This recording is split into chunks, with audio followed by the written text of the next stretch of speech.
네, 오늘 하루 정말 고생 많으셨습니다. 코로나 이후 4년 5개월 만에 양시장 서킷 브레이커를 또 보게 되다니 참 참담한 마음인데요. 회복까지는 또 얼마나 걸릴지 예측하기 어렵지만 그래도 다가올 미래를 위해서 임종혁 와우넷 파트너와 함께 대응 전략 세워보겠습니다. 안녕하세요, 대표님. 반갑습니다. 경기 침체 우려가 확산되며 검은 금요일에 이어 검은 월요일까지도 현실화됐습니다.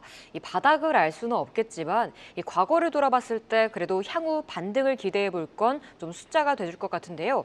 대표님 하반기 기대 섹터와 그래도 오늘장 어떻게 보셨는지 좀 궁금합니다. 예, 오늘 장은 너무나도 이제 충격적이었어요. 충격과 공포 그 자체였습니다. 이렇게까지 힘들어도 되나 싶을 정도로 너무나도 힘들었던 하루였고요. 하지만 끝날 때까지 끝난 건 아니고요. 반전 드라마는 언제든지 연출될 수 있다라고 저는 판단을 내리고 있습니다. 최근 발표된 미국의 실업률이 4.3%를 기록했습니다.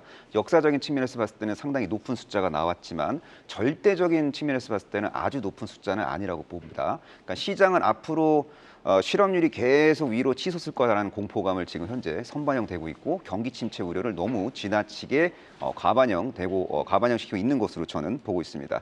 자, 경제 지표가 상당히 부진하게 나오고 있습니다. 민간 기업들의 고용 증가세는 둔화되고 있고 물가 상승률은 둔화되고 있습니다. 자, 여기에 맞춰서 연준이 금리 인하 카드를 적극적으로 만지작거릴 가능성이 높아 보이는데요. 자, 9월 FOMC 회의를 통해서 잘하면 50bp의 금리 인하를 할 수 있지 않을까라는 기대감도 잘하면 부각될 수 있고요.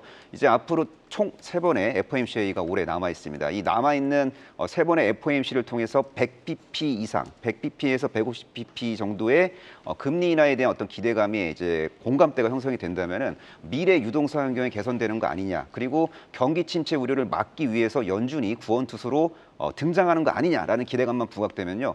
투심은 금방 개선될 수 있을 거라고 저는 보고 있습니다. 그리고 엔캐리 트레이드 청산 관련 우려도 지금 현재 과도한 상황이라고 보시면 될 것 같습니다. 엔화 가치가 이제 상승하는 과정에서 엔캐리 트레이드 청산 관련 매물로 미국 빅테크 기업들이 급락한 거 맞고요. 미국 빅테크가 급락하니까 나스닥 폭락하는 거고 거기에 연동돼서 대한민국 반도체 기업들 폭락하고 거기에 맞춰서 증시도 폭락을 한 건 맞습니다. 하지만 엔화 가치가 지금 충분히 지금 상승한 상태고 상승 탄력이 둔화된 상태에서 다음 일본 중앙은행의 통화정책회의에서 금리 인상 의지가 그렇게 크지가 않다라는 어떤 그런 스토리만 부각된다면요. 상승폭을 반납하는 과정에서 엔캐리 트레이드 청산에 대한 공포감이 이제 옅어질 가능성도 있다는 것을 기억하시면 좋을 것 같고요.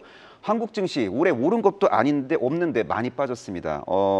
코스피 12개월 선행 PBR 0.9배에 불과하고요. 그리고 PER은 9배 미만에서 거래되고 있습니다. 상대적으로 그리고 절대적으로 저평가되어 있는 코리아 증시 아직 포기할 때가 아니라 오히려 저점 분할스 타이밍을 고려해야 되는 시점이라고 보고 있고요. 매수할 여력이 없으신 분들은 전략적 인내를 통해서 매도 타이밍을 이제 2, 3개월 안에 이제 슬기로운 매도 타이밍을 포착하는 게 훨씬 더 실익이 크다라고 저는 현재 시점에서 판단을 내리고 있습니다. 대표님은 그래도 조금 더 긍정적으로 시작을 전망을 네. 해주셨는데 오늘 코스피 시장 빨간불 켜낸 종목이 11개였고요. 코스닥도 25개 종목만이 좀 상승을 보였습니다. 그래서 종목을 보기가 조금은 더 겁이 나는 상황인데 맞습니다. 예. 그래도 시장 흔들릴 때는 좀 경기 방어주가 상대적으로 좀 덜 밀리는 게 아닐까 싶은데 네. 하반기 그래도 기대해 볼 만한 종목도 있을까요? 대표적인 경기 비민감 섹터 중에 하나가 이제 음식료고요. 음식료 기업 중에서 경기 침체 국면에서 오히려 물량을 더 많이 팔 수 있는 쪽은 라면이라고 좀 보고 있고요. 또 미국 경기 침체 우려가 글로벌 증시 폭락의 배경이라면 미국 경기 침체가 이제 현실화될 경우 미국 분들이 이제 식당에서 카드를 결제하는 건수가 줄어들고 집에서 아무래도 밥을 많이 해 드시겠죠? 그러면 라면 수요가 증가할 겁니다. 그래서 미국 그 라면 수출 비중이 높은 이 기업이 미국 경기 침체 국면을 정면 돌파할 수 있는 기업이라고 저는 보고 있습니다. 농심인데요. 농심은 지금 뭐 3분기 말 정도 되면은 미국 그 2공장 신규 라인이 이제 가동이 될 겁니다.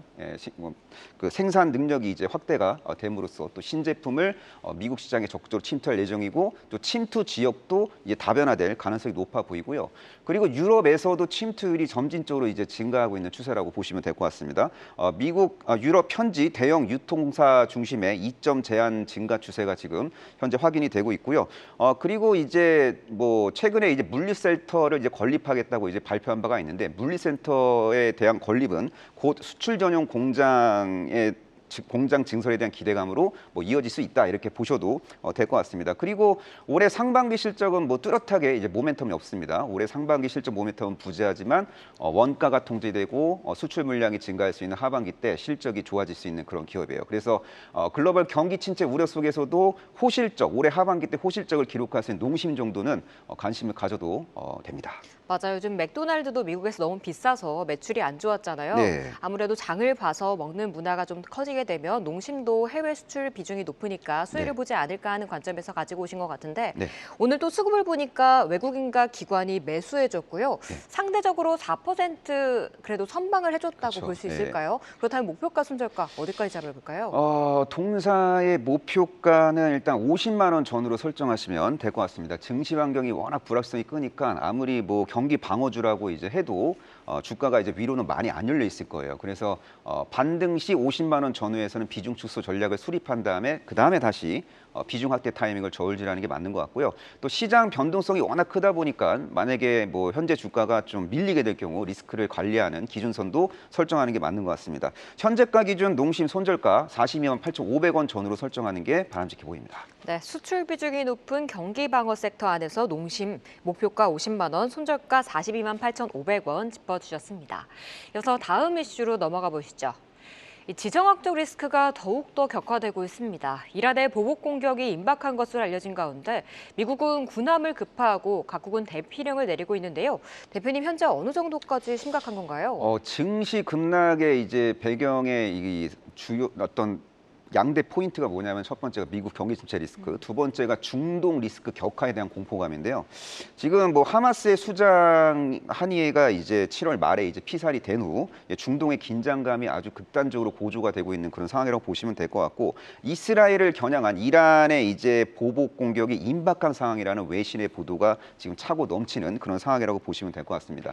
자, 레바논의 헤즈볼라, 예멘 반군 후티 등도 보복에 총 동원될 가능성이 높다라는 뉴스도 확인이 될 수 있는데요. 하지만 이스라엘과 이란 간의 전면전을 막기 위한 미국이 군함을 급파했고, 그리고 전면전으로 가기보다는 이제 전면전 정도는 아니지만 그래도 지정학적 리스크는 고조될 수 있어요. 근데 이게 바로 시장 변동성 확대의 배경으로 역할할 수 있겠지만, 이런 환경 속에서 K 방산의 역할로는 더욱더 크게 대두가 될 수 있습니다. 그래서 무기 수요가 장기적으로 이제 증가할 수 있다는 기대감 등으로 K 방산 밸류 체계에 포함되어 있는 핵심 기업들에 대한 투심은 개선될 가능성이 상당히 높아 보입니다. 네, 지정학적 리스크가 조금은 지속될 것이라고 보셨기 때문에 이 점을 포인트로 잡아주셨는데요. 근데 전쟁 관련주 좀 보는 게 맞을지 지금 예. 좀 그래도 테마주들만이 좀 들썩이고 네. 있거든요. 어떤 예. 종목 그래도 관심 있게 보는 게 좋을까요? 지금 사실 중동 리스크가 이제 첩첩산중이고 점입 가격입니다. 그리고 오리무중이에요. 이럴 때 전략 짜는 거 정말 어렵지만, 그럼에도 불구하고 올해 호실적을 기록할 수 있고 내년에도 성장판이 열려 있는 K방산 기업 중 안 오른 종목 정도는 그래도 슬기롭게 대응을 할 수 있다라고 저는 보고 있습니다. 현재 시점에서 K방산 핵심 기업 중 덜 오른 기업은 바로 하나 시스템인데, 하나 시스템은 뭐 K2 전차 그리고 K9 자주포에 탑재되는 사격 통제 시스템 사업을 영위하고 있고, 그리고 청궁투에는 이제 다기능 레이더를 공급하는 그런 기업이에요. 그래서 K방산 무기 체계가 전 세계 시장에 이제 승승장구할 때 반사 낙수 효과를 볼 수밖에 없는 그런 기업이라고 보시면 될 것 같고요. 방산 부분의 수출 데이터가 아주 긍정적으로 잘 도출이 되고 있습니다. 그래서 2분기 실적이 예상치를 이제 상회했고요. 그리고 올해 하반기 실적 그리고 내년 실적에 대한 기대감도 부각될 수 있는 기업이라고 보시면 될 것 같습니다.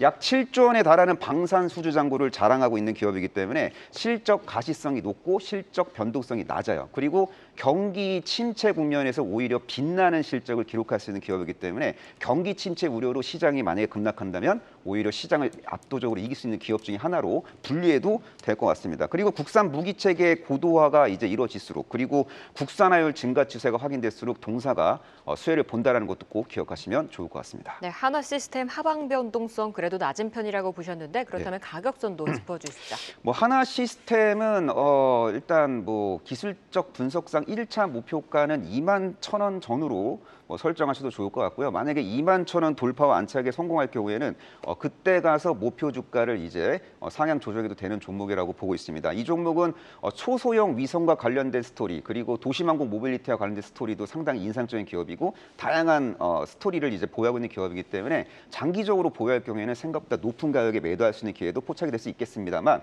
시장 변동성을 고려해서 기술적 1차 목표가를 21,000원으로 제시하겠고요. 그리고 주가 하락 시 리스크 관리를 적극적으로 하고자 하실 분들은 손절 가격을 17,850원 전후로 설정하시는 것도 좋아 보입니다. 네, 지정학적 리스크가 살아있는 가운데 방산 관련주 하나시스템 목표가 21,000원, 손절가 17,850원 짚어주셨습니다.